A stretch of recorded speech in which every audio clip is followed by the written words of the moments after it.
chaos yoitika munyika yeBotswana. Noda kuti everyone knows pane mascandals akaitika. Tiona kuti aiwa pane marumors efamba chitenderera mastreets zvinzi aiwa pane vakomana vatumwa kuMozambique kuBotswana vachinosupporta maruling party anga ariko kuti awine ma-elections.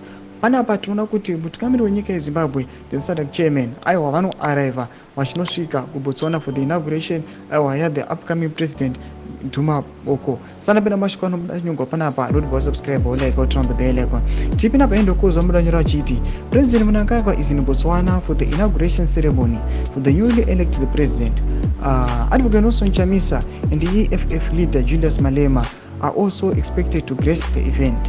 Zanu-PF sent a delegation during elections to campaign against Botswana president-elect. Thomas Wambranyi nokomena kozo achiti yes, we know kuti vakomana ava vari kusvika aiwa mutungamiri wenyika anenge achienda kusi the SADC chairman achiti aiwa tinotenda nema-elections aiwa angari peaceful and credible, but the question mark iri kuuya nevakomana ava vari kuuya vachitaura mashoko ekuti tinoona kuti Zanu-PF yakasenda delegation ichinosupporta kuti aiwa party yakanga iripo aiwa irambe iripo isimbisiwe kana kuti vachino encourage kuti President Masisi varambe vari clinged onto power, but ike zvino zvazvaenda otherwise. Vakomana vana Gideon Boko they were being opposed neZanu-PF, but chinhu chiri shocking ndechekuti Zanu-PF yakuenda kunovakorokotedza kunyange yakanga isingadi. Panapa chitiko ichi chitiko aiwa chiri kushamisa vanhu vanyatsokuona kuti aiwa ushemadzoro zvechokwadi aiwa kana munhu akambotonga unobva haugarapo nokusingaperi. Tudze mafungiro enyu moti kudii pamusoro pechitiko ichi. Pinango musection medu,